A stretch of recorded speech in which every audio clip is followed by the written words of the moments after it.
What's up, guys, and welcome back to Technique of the Week right here on Deco-Crete TV. My name's Jeff, and on today's episode, we're just going to show you guys the first step of how to create a custom logo on some concrete, so stay tuned and you're going to learn all about it.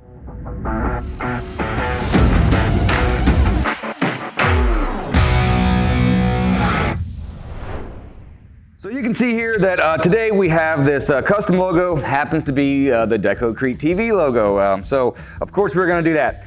Anyways, what we have here is a concrete tabletop that we're gonna put this logo on. Now this would be the exact same thing if you're doing this on a floor or whatever it might be, but today's project just happens to be on this table. So the first step in creating a logo like this is gonna be applying the actual vinyl. So we have our stencil all made here. We'll get to that in a second, but just a couple tools that we're gonna need before we get started. First one is going to be just a roll of blue painter's tape. And I know that you guys who know us well, you know we love that orange tape, but I'm going to be honest, for this particular step, just regular old blue painter's tape works the best. That orange stuff is actually a little bit too sticky. It's always good to have a pencil to mark if you need to make some marks on your actual vinyl, but also a stop zone if you need to make marks on your concrete, as well as one of these vinyl squeegee tools. Either an X-Acto knife or, in my case, just a normal utility knife blade, just the blade all itself, but X-Acto knife is probably the best thing to have here.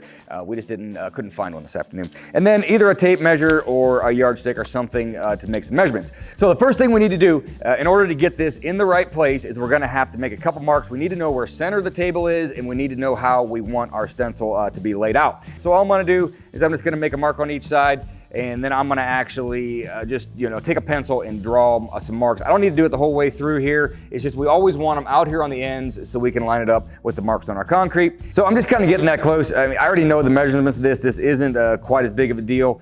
I know that this is the center line of my stencil this way. This is the center line the other way. I know the measurement of my table, so all I really have to do is just set my tape measure on there, pull it to the center line of my stencil, and I know everything's gonna be good.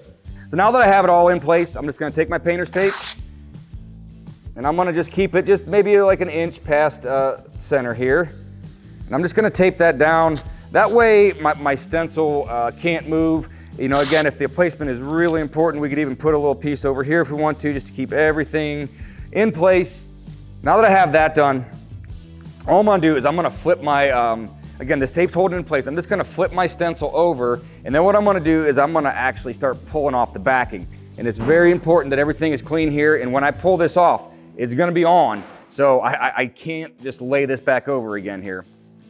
And you just gotta be a little bit careful when you're pulling off your backing. This has got a lot of little small pieces in there, and we don't wanna lose any of them. If you do happen to edit that part out. But you just have to really, really pay attention in this part. If I just go and just grab one side and start ripping it, I'm gonna end up in trouble. It doesn't have to be a completely straight cut or anything. So now that I have that, I can just pick this all the way up. Again, being very careful not to let this touch right there.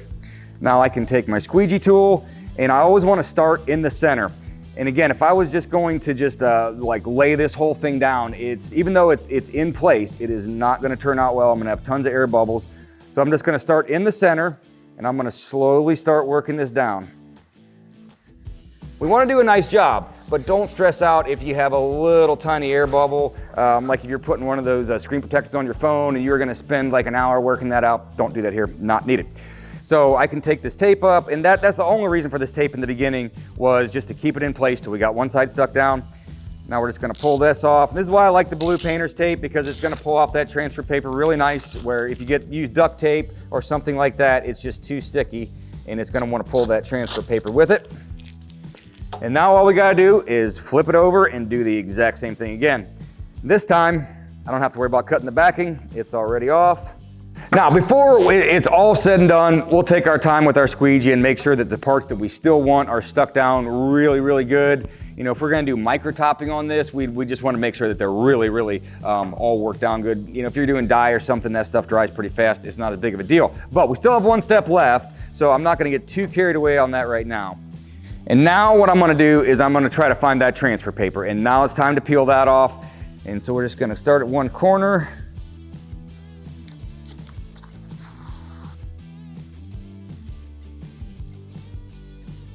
So now that we have all that down, I mean, everything's in great shape. You can see everything laid down nice and flat. We're right, you know, where we wanted to be with our reference marks.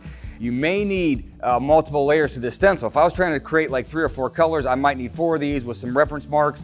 You know, those are all things that are a little bit more advanced than just a simple logo, but no matter what, you'd always still stick it down in this exact same way. And so all we need to do is just find something and just start picking our letters out. All right, so now that we have all that done, we're ready to go. And again, this could be a multitude of different things. You know, we just wanted to show you guys the idea of how to put it down and how to weed the stuff out and just make some sense of this whole thing. From here, this could be acetone dye, micro topping. This could be a sandblast stencil. It would be a different kind of material, but you know, it would be the same process. And so we're gonna have a few more videos coming out on this, you know, over the next month or two. So just make sure that you stay tuned to the channel for that. And we'd like to just say thank you guys so much for taking the time to watch these videos, man. I just can't describe how much it means to us, all the support that you guys show every week. And so if you guys, please leave us a comment if we missed anything on this, or if you have any questions on custom logos, vinyl decals, any of that kind of stuff. And don't forget about those couple buttons down there, completely free of charge. Share, like, subscribe, those things all help our channel a ton. And also, don't forget about the Decorative Concrete Expo. It happens every March. All the information is right down in the link below. So from all of us here at Technique of the Week, thanks for watching, guys, and we'll see you next time.